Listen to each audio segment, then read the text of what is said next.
Voilà. Bonjour à toutes et à tous. Je vous souhaite une cordiale bienvenue à ce webinaire sur la prévoyance professionnelle en lien avec les ressources humaines. Je m'appelle Thierry Pottras, je suis conseiller en prévoyance professionnelle et j'ai un diplôme IAF et j'ai 17 ans d'expérience dans ce domaine. Dans le cadre de mon activité de conseil à la clientèle, je suis régulièrement sollicité par les responsables des ressources humaines pour des questions relatives aux assurés, que ce soit pour leur affiliation jusqu'à leur retrait de la vie active. Et pour répondre aux questions qui peuvent se poser dans ce domaine, j'ai le plaisir d'accueillir M. Maël Cherpillot, gestionnaire clientèle expérimenté en prévoyance professionnelle. Maël, tu peux te présenter en quelques mots? Oui, bonjour à tous et bonjour à toutes. Je m'appelle Maël Charpillot, je suis gestionnaire clientèle dans la prévoyance professionnelle. Ça fait un peu plus de 10 années que je suis dans le domaine. Donc, je suis aussi également sollicité régulièrement par les ressources humaines pour tout ce qui est de la gestion administrative de leurs contrats LPP.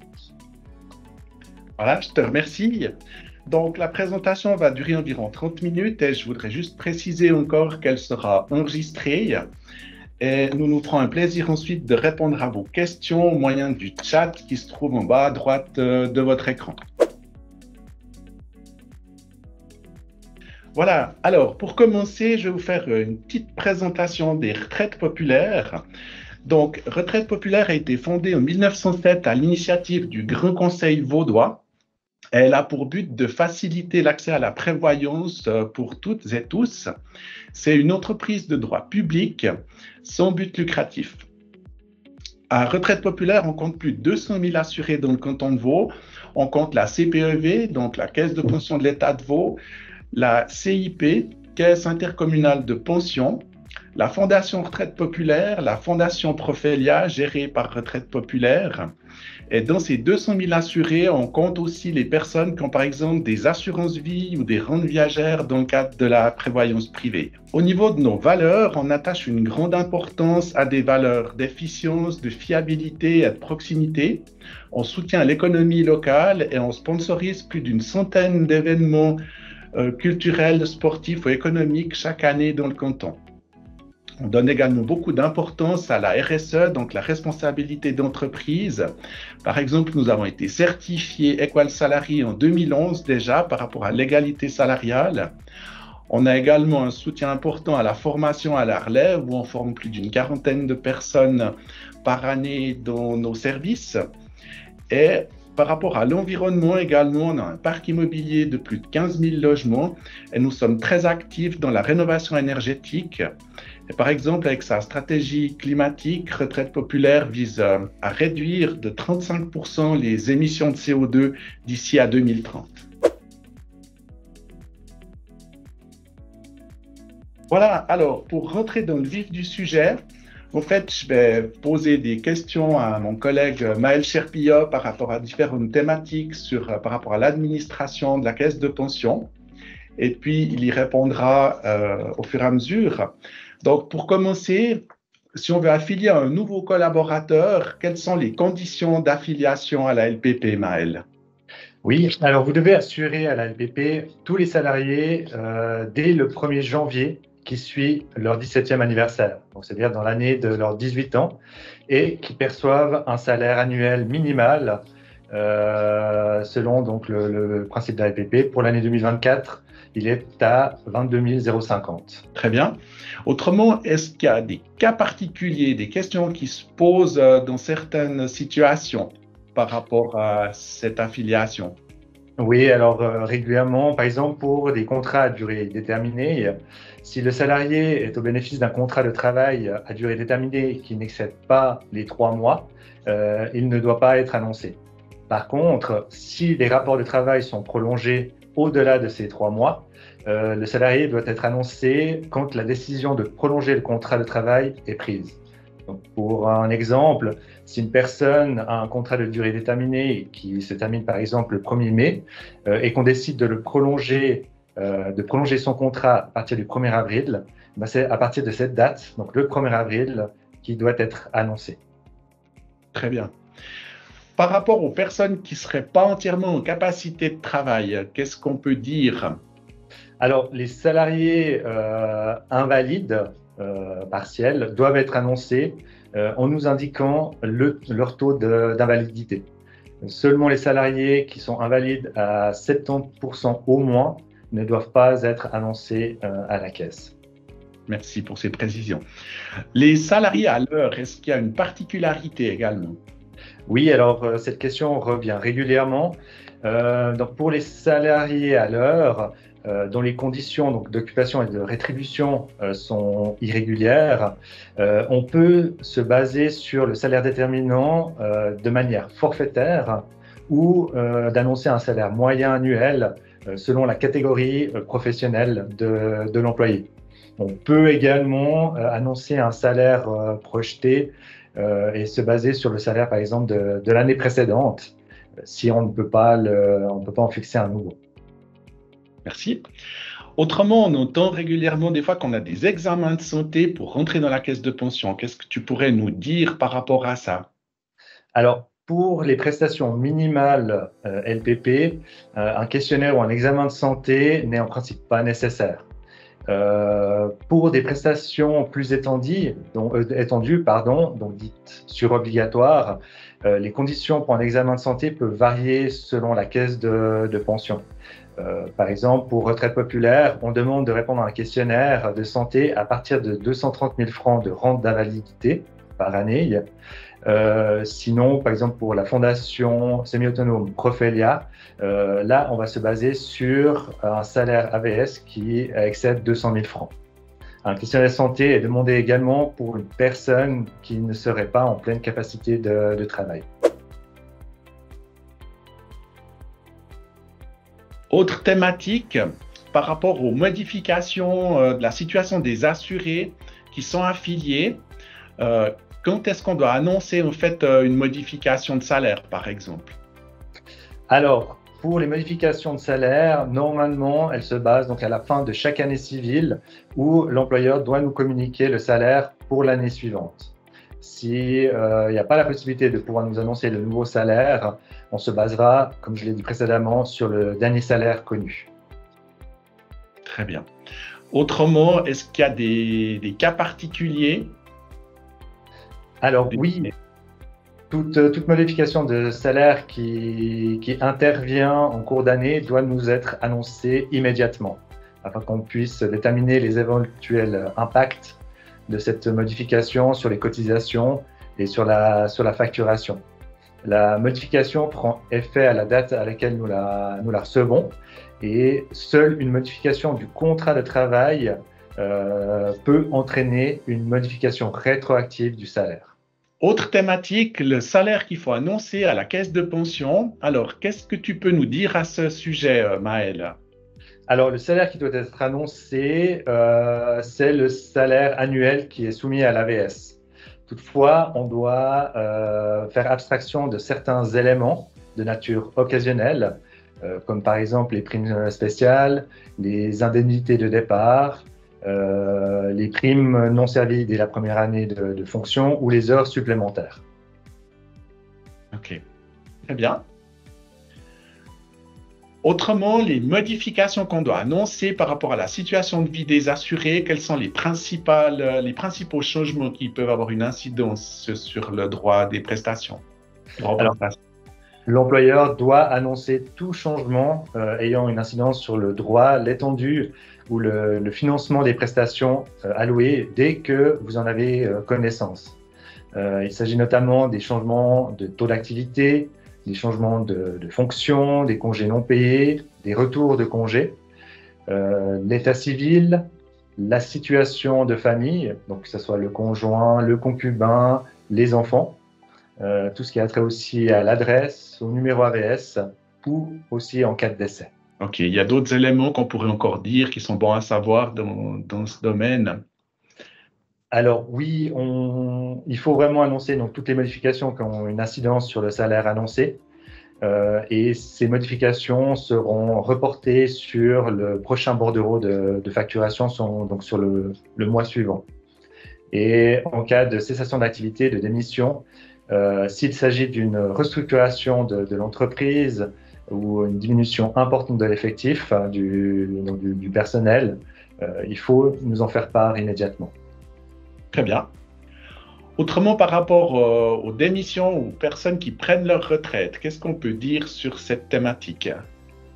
Donc, au niveau de la fin d'obligation d'assurance, c'est voilà, pour les personnes qui arrivent à l'âge de référence, donc à l'âge de la retraite, que ce soit une cessation d'activité ou si le salaire minimum n'est plus atteint, où là, on mettra un terme au dossier d'assurance.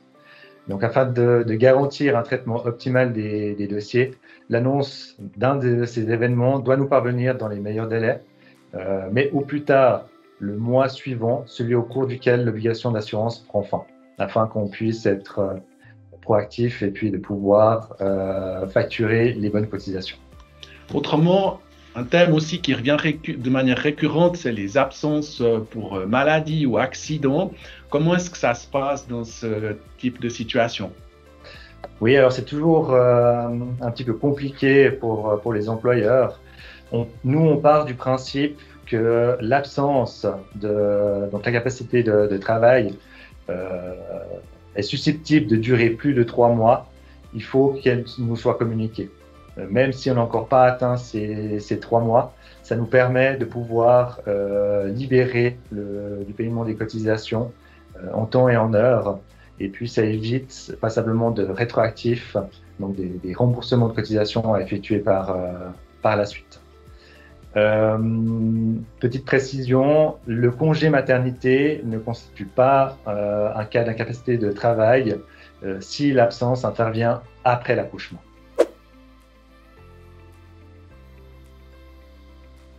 Maintenant, par rapport au concubinage, donc on a une évolution dans la société, on a de plus en plus de personnes qui vivent ensemble sans être mariées. Qu'est-ce qu'on peut dire par rapport aux prestations dans ce domaine?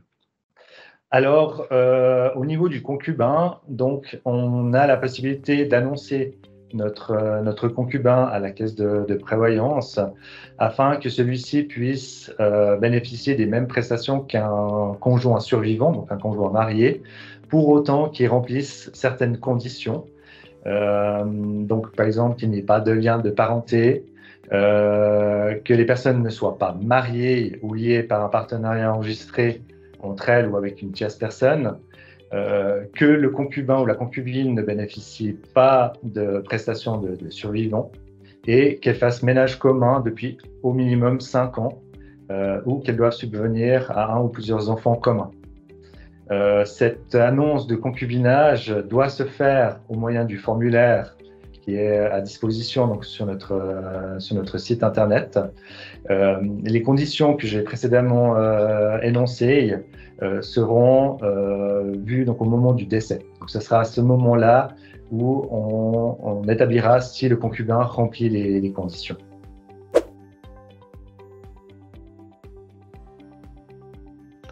Autrement, quand on fait de la planification financière ou quand on a des affiliations, il est très souvent question des prestations de libre passage. Donc, c'est ces montants qui sont sur des comptes en attente d'être transférés.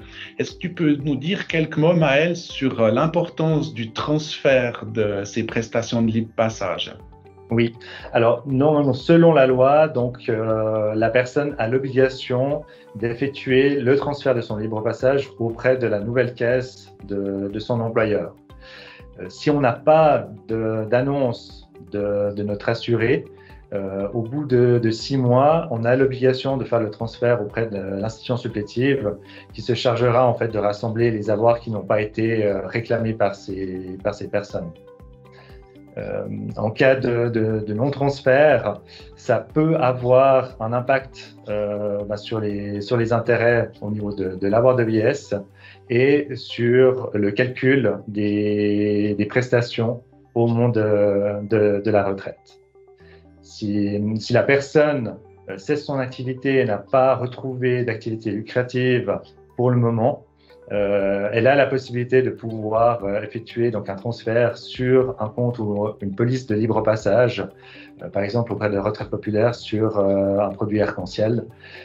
Et puis la personne pourra reprendre contact avec nous au moment qu'elle ait retrouvé une activité lucrative. Ok, merci beaucoup.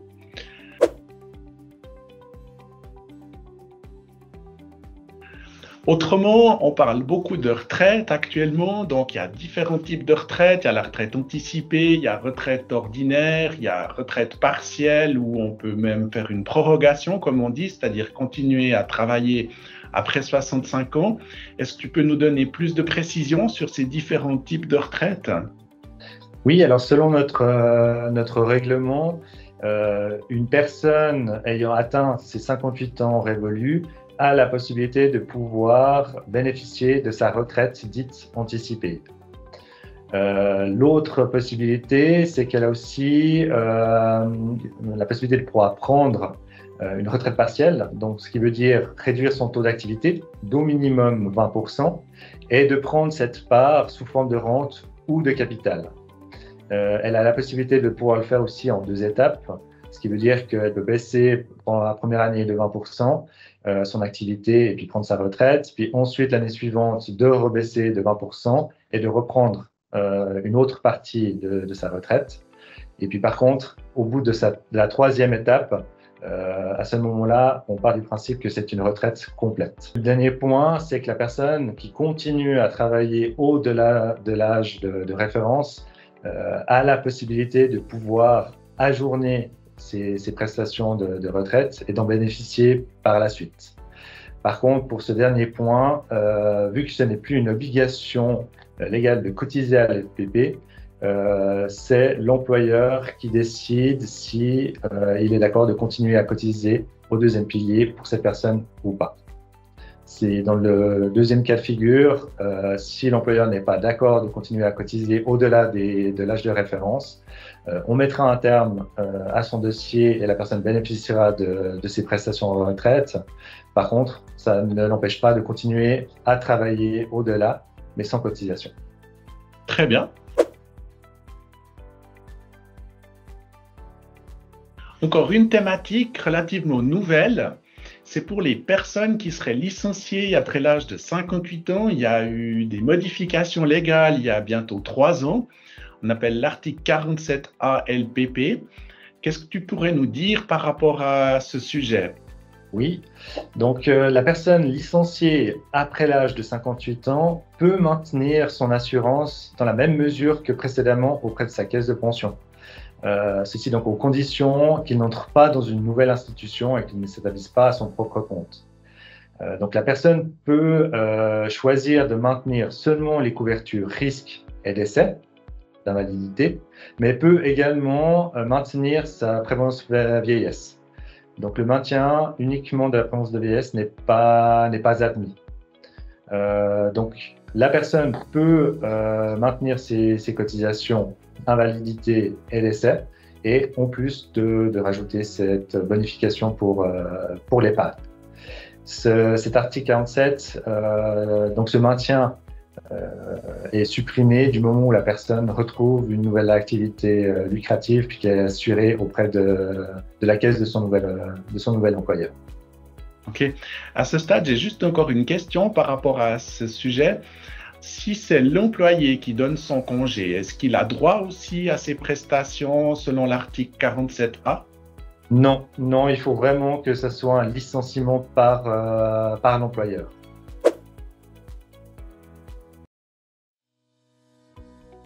Autrement, est-ce qu'on a différents moyens d'améliorer ses prestations pour la retraite? Alors Nous oui. régulièrement parlé de rachat. Qu'est-ce que tu pourrais dire à ce sujet? Oui, donc une personne qui rentre dans une caisse, selon le plan de prévoyance de son employeur, peut avoir des lacunes de prévoyance, ce qui veut dire qu'il n'aurait pas cotisé la totalité donc, de ses prestations. Donc, elle a la possibilité de pouvoir verser un certain montant, donc qui est calculé par la caisse de pension. Donc, pour faire simple, le calcul, c'est qu'on va se baser sur un avoir théorique qui est calculé en fonction du salaire et du plan actuel, on ramène à l'âge des 25 ans et on fait le calcul comme si elle avait cotisé avec le même salaire et le plan de prévoyance depuis le début. Et de cet avoir théorique, on va déduire ce que la personne a réellement cotisé. Et s'il y a une différence, c'est ce potentiel de rachat. Donc, à savoir aussi, c'est que pour tout versement à titre de rachat, le montant qui est versé est déductible fiscalement du revenu. OK. Autrement, est-ce qu'il y a des cas particuliers ou des limitations par rapport à ces rachats? Alors oui, si la personne effectue des rachats, il n'y a plus de possibilité de pouvoir retirer son capital dans un délai de 3 ans après le dernier rachat. Si une personne est arrivée depuis l'étranger, par exemple, pendant une durée de 5 ans, le montant annuel des rachats est limité à 20% du salaire assuré. Et si la personne, avant d'effectuer ses rachats, a bénéficié d'un versement anticipé pour l'encouragement au logement, par exemple, le rachat n'est pas possible. La personne va devoir d'abord rembourser ce prélèvement avant de pouvoir commencer à effectuer des rachats. OK, je te remercie, Maël. Est-ce que vous avez des questions par rapport au thème qu'on vient d'aborder? Je m'adresse aux participantes et aux participants.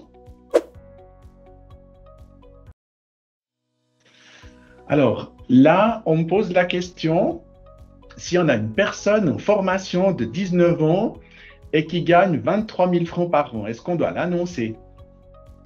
Alors oui, parce qu'elle remplit les conditions, donc elle a déjà plus de 18 ans, et puis son salaire annuel est supérieur au seuil minimum. Donc il faudrait l'annoncer.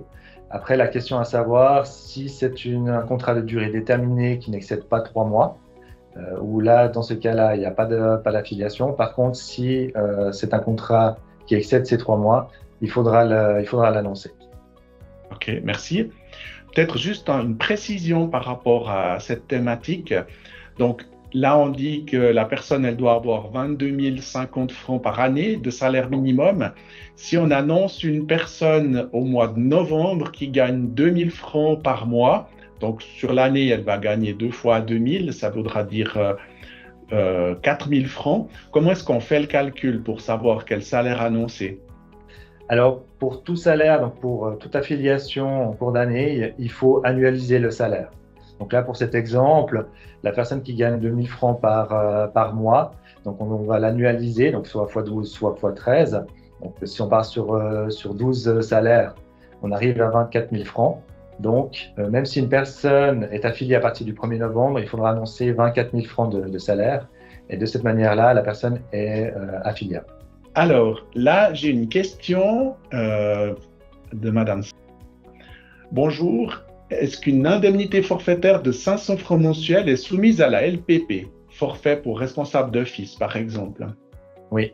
Alors, nous, dans le cas de figure, au niveau du règlement, il ne faut pas annoncer ces indemnités. Autrement, monsieur, il a entendu que des entreprises qui font de la gestion d'avoirs LPP proposaient de transférer le compte de libre passage chez eux plutôt que chez le nouvel employeur. Est-ce légal? Est-ce conseillé? Alors, c'est une très bonne question. Alors, il y a certaines caisses qui proposent ce genre de produit du libre passage. Alors, après, la base du produit du libre passage est sensiblement identique dans tous les établissements. Après, il peut avoir effectivement certaines variations selon l'établissement bancaire, par exemple. Donc, oui, la personne pourrait très bien faire le transfert auprès d'un libre passage, pour autant que la personne n'ait pas retrouvé d'activité lucrative juste après. Autrement, j'ai une autre question de monsieur. En cas de demande d'affiliation de la part d'un employé n'atteignant pas le seuil salarial annuel de 22 050 francs, l'employeur a-t-il l'obligation d'accéder à la demande de l'employé et de procéder à son affiliation auprès de sa caisse de retraite? Alors non. Alors, après, tout dépend le plan de prévoyance, mais si on part sur un plan de prévoyance minimal, si la personne n'atteint pas ces 22 050, il ne faut pas qu'il soit annoncé à la caisse. Après, si l'employeur a décidé d'étoffer son plan de prévoyance et de prévoir un seuil plus bas, à ce moment-là, on pourrait l'annoncer. J'ai une autre question de Madame. Alors, les parts privées véhicules sont-elles à soumettre à la LPP? Là, comme on comprend la question, c'est des indemnités pour les véhicules qui seraient comptées dans le salaire. Là, il faudrait qu'on se renseigne ou qu'on en sache un petit peu plus au niveau de la question pour répondre plus précisément. Voilà, je vous invite à nous contacter par la suite pour répondre à cette question. À moins qu'à ce stade-là, Maël, tu puisses répondre précisément. Non, je te rejoins au niveau de ta demande, mais je serais tenté de dire que non, au niveau des parts privées pour les véhicules, ne sont pas, selon notre règlement, ne sont pas à soumettre à la LPP dans le salaire AVS. Si vous avez des questions ou pour rentrer en contact avec nous, on vous donnera nos coordonnées précises à la fin de la présentation, hein. Voilà, donc on va continuer avec les questions. Donc là, une question de monsieur toujours. L'absence maladie prolongée d'un collaborateur doit-elle être annoncée immédiatement ou seulement du moment de l'entrée en vigueur des prestations d'assurance perte de gain? Alors, au niveau de l'absence maladie prolongée, du moment où on pense que cette absence va durer, vous avez tout intérêt à faire l'annonce directement. Comme ça, ça nous permet de pouvoir préparer le dossier et puis de pouvoir libérer du paiement des cotisations au moment voulu. Autre question de Madame. Si on a un employé qui a 2 employeurs, mais que ces 2 salaires n'atteignent pas chacun les 22 050 francs, comment annoncer cet employé? Alors, c'est une bonne question. Selon notre règlement, si les 2 employeurs sont assurés, par exemple, auprès de notre fondation, on peut convenir, alors après c'est une discussion entre les 2 employeurs, mais on pourrait convenir d'une affiliation auprès d'un seul et unique employeur, en comptant les 2 salaires et les 2 taux d'activité, et puis de facturer à un seul employeur la totalité des cotisations. Puis ensuite, ce serait à l'employeur qui reçoit cette facturation de facturer à l'autre employeur les cotisations dues pour celui-ci. Par contre, si les 2 employeurs ne sont pas assurés auprès de la même caisse, à ce moment-là, malheureusement, la personne ne pourra pas être affiliée auprès de la caisse. Autre question de Madame.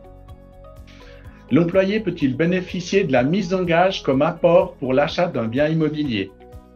Alors oui, c'est vrai qu'on a parlé uniquement du versement anticipé logement, mais l'employé, l'assuré, peut très bien nous demander une mise en gage de sa police auprès d'un créancier gagiste. Moi, il y avait juste un point sur lequel je souhaitais revenir par rapport à la présentation.